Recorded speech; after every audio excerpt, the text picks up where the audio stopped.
Good morning मेरे प्यारे मित्रों, मेरे सहपाठियों। आज आप लोगों को हिंदी वर्णमाला से संबंधित प्रश्नों को आपके सामने साझा करते हैं।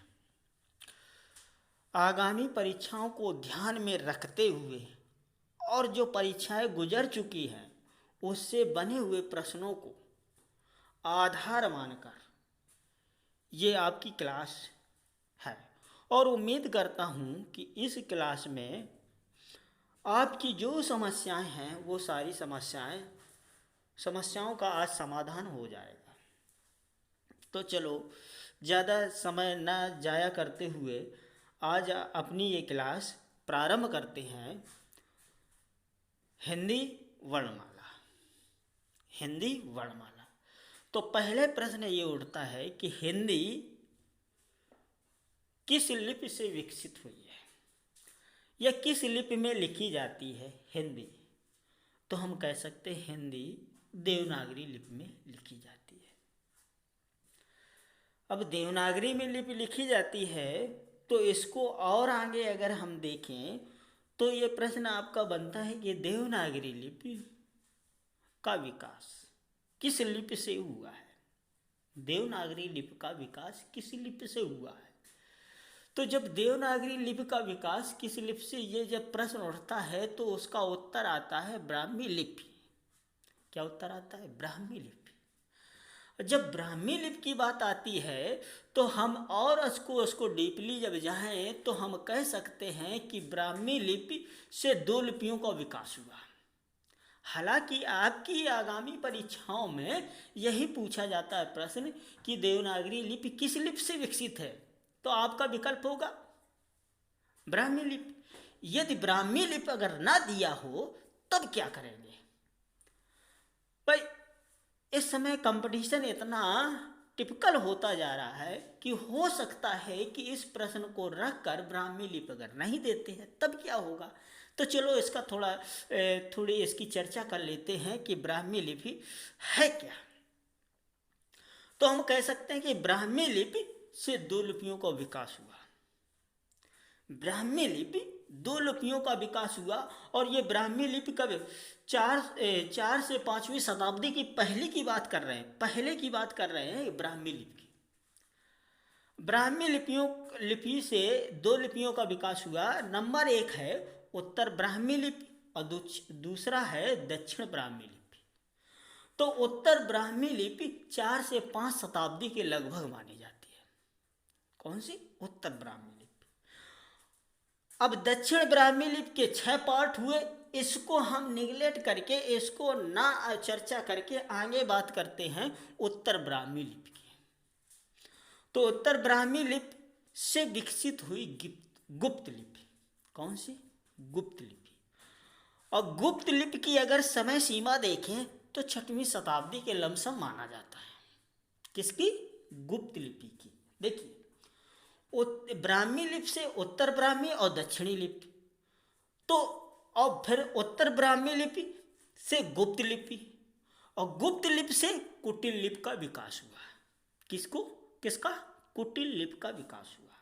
चलो अब कुटिल लिपि की बात अगर हम करें, कुटिल लिपि से कौन सी लिपि का विकास हुआ? तो यहां से शारदा लिपि और नागर लिपि का विकास हुआ। कौन? शारदा लिपि और नागर लिपि। तो शारदा लिपि को एक दर किनारे करते हैं और अगर नागर लिपि की बात करें तो नागर लिपि को ही कई नामों से जाना जाता है। देवनागरी लिपि इसी को कहते हैं, नागर लिपि इसी को कहते हैं, नागर इसी को कहते हैं, देवनागर इसी को कहते हैं, बालबोध इसी को कहते हैं, नंदी नागरी इसी लिपि को कहते हैं। तो ये आपका प्रश्न बन सकता है कि हिंदी किस लिपि में लिखी जाती है और देवनागरी लिपि ना देकर नागर लिपि दे सकते हैं। क्या दे सकते हैं? नागर या देवनागर या बालबोध या नंदी नागरी नाम दे सकते हैं विकल्प में। तो इस बात को आपको ध्यान रखना है। क्लियर? उम्मीद करते हैं इतनी बात तो आप लोगों को समझ में आ गई होगी। अब आगे चर्चा जब हम करते हैं तो आगे अब बात आती कि हिंदी किस भाषा का शब्द है। ये भी प्रश्न बन चुका है। हिंदी किस भाषा का शब्द है? तो हम कह सकते हैं हिंदी, हिंदू, हिंदुस्तान, ये तीनों फारसी भाषा का शब्द है। क्लियर? किसका शब्द है? फारसी भाषा का। चलो इसकी भी चर्चा हो गई। अब अगला है वर्ण। तो वर्ण की जब चर्चा करते हैं तो वर्ण में ये देखा गया है कि वर्णों को दो भागों में विभाजित किया गया है, स्वर और व्यंजन। स्वर क्या है और व्यंजन क्या है? तो स्वर की बात अगर करते हैं तो स्वर 11 है। कितनी? 11। अरे उनके अनुस्वर विसर्ग की बात नहीं करते। अनुस्वर क्या है? ऊपर एक बिंदी रखी जाती है। विसर्ग क्या है? दो बिंदी, किसी व्यंजन के सामने दो बिंदी रखी जाती है, जैसे अतः, दुख, इस तरह की दो बिंदी रखी जाती है, उसको कहते हैं विसर्ग। अनुस्वर। स्वर की बात करते हैं, ये कंफ्यूजन ना रहे। स्वर 11 है। कौन कौन से? अ आ इ ई उ ऊ री ए ओ औ, ये 11 है। अब व्यंजन की बात करें, जब व्यंजन की बात करें तो व्यंजन कितने हैं? तो व्यंजन देखिए, व्यंजन को स्पर्श व्यंजन एक अलग है, अंतस्थ व्यंजन, ऊष्म व्यंजन, संयुक्त व्यंजन, द्विगुणी व्यंजन। ध्यान रखना, टोटल 52 वर्ण है। इस बात को ध्यान रखना। टोटल हिंदी में कितने वर्ण है? 52 वर्ण है। 52 वर्णों में स्पर्श व्यंजन को भी उन्होंने 5 भागों में बांटा है। किसमें? 5 भागों में बांटा गया है। तो 5 भागों में कंठस्थ व्यंजन का वाली जितनी लाइन है, का खा गा गा अड़ा, कंठ व्यंजन में रखा गया है। तालब के अंतर्गत चा वाली वर्ग आता है, चा छा जा जा। मूर्धन्य वाले में देखिए, अब कंठ मतलब कंठ, जो कंठ के वर्ण हैं या व्यंजन हैं, वो कहाँ से उत्पन्न हुए? तो जो कंठ होता है हमारा, अंदर से देखो, का पूरा मुंह खुला रहता है, लेकिन कंठ से जो हवा आती है, जो बाहर निकलती है ऊर्जा, वो कंठ को छूकर निकलती, इसीलिए इसको कंठ वर्ण बोला गया, कंठ व्यंजन बोला गया। तालब की अगर हम बात करें तो ताल जो है, जीभ जो है, ताल को पूरा स्पर्श करके निकलती है, स्पर्श करती, इसीलिए इसको क्या बोला गया? तालब। देख, ता ता, तो जीभ तालु को क्या करती है? पूरा स्पर्श करती है। तो इसकी तालब की बात करें। मूर्धन्य की अगर बात करें तो मूर्धन्य में क्या है? मुंह में जो जीभ है थोड़ी सी मुड़ जाती है।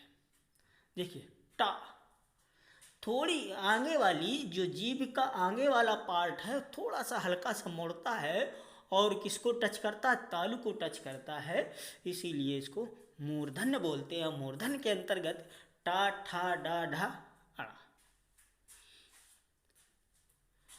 अब दंत की बात करते हैं, दंत व्यंजन की बात करते हैं, तो दंत के अंतर्गत जो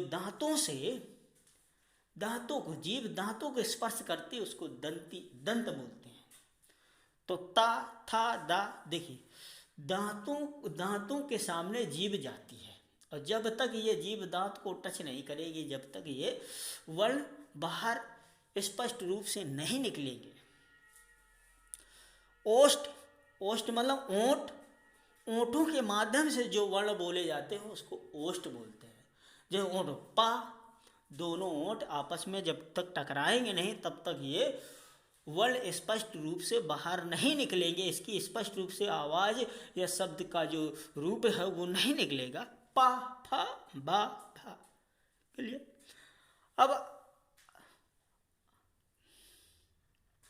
अब अगले की बात करें, अंतस्थ व्यंजन की बात करें, तो अंतस्थ व्यंजन को या अलावा 4 हैं अंतस्थ व्यंजन। इसमें और एक चीज बात है, या और वाह अर्ध स्वर के अंतर्गत रखा गया। आधा स्वर, अर्ध स्वर, या और वाह नोट कर लीजिएगा, और या और वाह अर्ध स्वर के अंतर्गत रखा गया है। अब अगली अगर हम बात करें उस व्यंजन, तो जिसमें ऊष्मा ज़्यादा लगती हो, सा सा हा, सा हा, इसमें ऊष्मा मतलब अन्य वर्णों की अपेक्षा इसमें ऊर्जा या ऊष्मा ज़्यादा देर तक ये अब बाहर अंदर की हवा ज़्यादा देर तक बाहर निकलती है, इसीलिए उस व्यंजन के बोला गया है। संयुक्त व्यंजन, दो व्यंजनों के माध्यम से जो वर्ण बने हैं उनको संयुक्त व्यंजन बोलते हैं। जैसे छत्रज्ञ, छत्रज्ञ, छतरी की अगर बात करें तो के और सा, का और सा, छत्रक, रा और ता, जे ज्ञागानी तो जा और ना, और सरा की बात करें तो सा और रा। तो इस तरीके संयुक्त व्यंजन। द्विगुणी व्यंजन, टा, ठा और डा, ठा के नीचे जो बिंदी रखी गई और डा के नीचे बिंदी रखी गई, इसको बोलते हैं संयुक्त व्यंजन। अब आगे और इसी के अंतर्गत इस चार्ट के आधार पर एक चर्चा और करते हैं। कंठ के अंतर्गत किन स्वरों को और किन व्यंजनों को रखा गया है, ये बहुत अच्छा, इसको अपने कॉपी पेन में नोट कर लीजिएगा। देखिए, कंठ के अंतर्गत छोटा, बड़ा और का वर्ग हा को रखा गया है। कंठ के अंतर्गत मतलब स्वरों को भी इसके अंतर्गत रखा गया। ये प्रश्न बनता है कि कंठ के अंतर्गत कौन सा वर्ण आता है या कौन सा नहीं आता है। विकल्प में रख सकते हैं का, आ, हा और सा। तो कौन सा नहीं आता है, तो ये चार्ट आप बना लीजिएगा, अपनी कॉपियों में लिख लीजिएगा कि कंठ के अंतर्गत छोटा, बड़ा, का वर्ग और हा आता है। क्लियर। तालब के अंतर्गत अगर हम बात करें तो छोटी, बड़ी और चा वर्ग या और सा। कौन सा सा? सीठी वाली सा, सीठी वाली सा किसके? तालब के अंतर्गत। मूर्धन के अंतर्गत अगर हम बात करें तो री, टा वर्ग, रा और सा। कौन सा सा? पा वाली सा, पा में बीच में पेट चीर देते हैं, वो पा वाली सा की बात कर रहे हैं। तो ये मूर्धन्य के अंतर्गत री, टा वर्ग, रा और सा। दंत, इसीलिए बोला जाता मूर्धन्य सा कौन सी है, तो वही पेट, पा को बीच में पेट चीर देते हैं, तो वो पा की बात है, वो सा की बात है, मूर्धन्य सा। दंतस्थ व्यंजन के अंतर्गत ता वर्ग और ला और सा। कौन सा? रा वाली सा। तो इसीलिए हम रा वाली सा को दंती सा बोलते हैं। तो कौन कौन से वर्ण आते हैं इसके अंतर्गत? ता वर्ग, ला और सा। ओष्ठ व्यंजन के अंतर्गत कौन कौन सा? तो बड़ा ऊ, छोटा ऊ, पा वर्ग। ओष्ठ व्यंजन के अंतर्गत छोटा ऊ, बड़ा ऊ और पा वर्ग आता है। अंगला कंठ तालव्य, कंठ तालव्य के अंतर्गत कौन से स्वर आते हैं? तो ए, ऐ। वो ए, ऐ कैसे? कंठ मतलब कंठ, तो कंठ में व्यंजन कौन कौन से आते हैं? छोटा, बड़ा और कंठ तालव्य। और तालव्य में व्यंजन कौन सा आता है? तो छोटी, बड़ी। तो उसी से मिलकर ए, ऐ बना है। छोटा और छोटा आ, छोटी को मिला के ए बना, आ और बड़ी को मिला के ऐ बना। क्लियर। कंठोस्थ, कंठ मतलब छोटा, बड़ा। ओष्ठ मतलब ओष्ठ के अंतर्गत स्वर कौन से आते हैं? तो छोटा ऊ, बड़ा ऊ। तो हम कह सकते हैं कंठोस्थ। तो ओ, आओ जो स्वर बनते हैं, छोटा आ, छोटा ऊ से ओ बनता है, आ से और बड़ा ऊ से औ बनता है, तो कंठोस्थ हो गया। दंतोस्थ के अंतर्गत वाह को रखा जाता है, वाह वकील को। तो इसी तरीके से हम उम्मीद करते हैं कि ये आपको जो चार्ट मैंने बनाकर आपके लोगों के सामने प्रस्तुत किया है वो आप लोग समझ में आ गया है। अब इसी से संबंधित आगामी परीक्षाओं में पूछे जाने वाले प्रश्न को देखते हैं। तो पहली बात हम पहली चर्चा करते हैं। देखो, बहुत अच्छा प्रश्न है। देवनागरी लिपि का सर्वप्रथम प्रयोग किस राज्य से माना जाता है? तो आप देने में सक्षम है, बहुत अच्छे बता सकते हैं कि किस माना जाता है। तो गुजरात। क्या माना जाता है? गुजरात। अब देखो इसकी कुछ विशेषताएं हैं। देवनागरी लिपि बाईं से दाईं ओर लिखी जाती है। आप थोड़ा लिख के देख लीजिएगा, कहाँ से लिखी जाए, बाईं ओर से दाईं ओर। पहली विशेषता, ये भी प्रश्न बन सकता है ना, इसीलिए मैंने हो सकता संभावनाएं जहाँ से प्रश्न बन सकता है उसको लेने के अपने प्रयास किया है। दूसरा है, दूसरी विशेषता है, एक ध्वनि के लिए एक ही वर्ण संकेत होते हैं। एक ध्वनि के लिए एक ध्वनि, ऐसा तो नहीं है कि उसी को का को दूसरे भी रूप में प्रस्तुत किया जाए। जैसे इंग्लिश में नॉलेज को क्या लिखा जाता है और क्या बोला जाता है, इस तरह कन्फ्यूजन इसमें नहीं है। एक वर्ण के लिए एक ही संकेत, वर्ण संकेत रखे गए हैं। तीसरी विशेषता, जैसा बोला जाता है वैसा लिखा जाता है। आपको अभी हमने बताया नॉलेज लिखा कैसे जाता है और बोला क्या जाता है, कम को लिखा कैसे जाता है और बोला क्या जाता है। क्लियर। वर्णमाला का क्रम वैज्ञानिक है।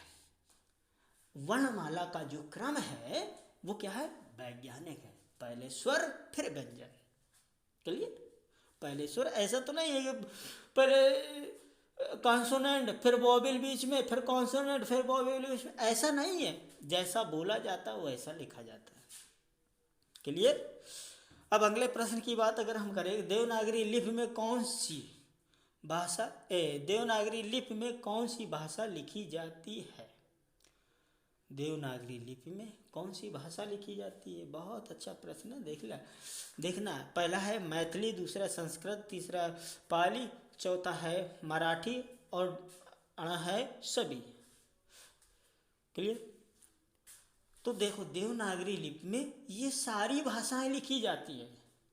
इस बात को ध्यान रखना, ये लिख लीजिएगा, आप लोग कहीं नोट कर लीजिएगा कि देवनागरी लिपि में लिखी जाने वाली भाषाएं देखो, संस्कृत, हिंदी, पाली, मराठी, कोंकणी, सिंधी, कश्मीरी, नेपाली, मैथिली, संथाली, मगही आदि, ये सब देवनागरी लिपि में लिखी जाती भाषा। क्लियर। अब अगले प्रश्न की अगर हम चर्चा करते हैं, देवनागरी लिपि में स्वर वर्णों की संख्या कितनी है। देवनागरी लिपि में स्वर वर्णों की संख्या कितनी है, तो अभी को आप सबने आपको बताया कितनी है, 11। क्लियर, 11। अब अगली अगर हम चर्चा करें, अगला प्रश्न है कि भारतीय संविधान के किस अनुच्छेद में हिंदी का उल्लेख है। बहुत अच्छा प्रश्न है, बहुत अच्छा प्रश्न है। तो इसकी हम चर्चा कर लेते हैं। पहले हम चर्चा करते हैं, देखो भारतीय संविधान में भाग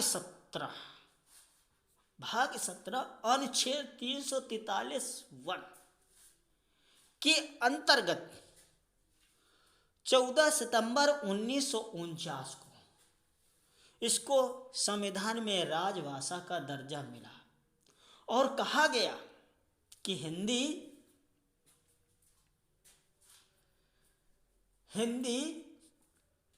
कहा गया कि हिंदी इसकी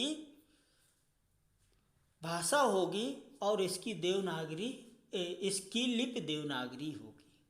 कब? 14 सितंबर 1949 में ये संविधान में उल्लेख किया गया या लिखा गया। संविधान भाग 17 के अंतर्गत अनुच्छेद 343(1) के अंतर्गत ये कहा गया कि भाषा हिंदी और उसकी लिपि देवनागरी होगी। तो इसका विकल्प कौन सा सही होगा? 343(1). क्लियर।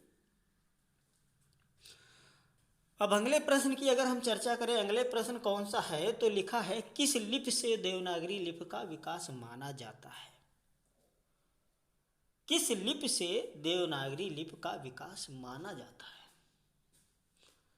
तो अब आप लोग बता सकते हैं, अब तो कोई दिक्कत नहीं होगी। देखिए इसमें विकल्प दे, सामी, आरमेइक पहला विकल्प है, दूसरा ब्राह्मी लिपि, तीसरा है खरोष्टी लिपि, तीसरा इनमें से कोई नहीं।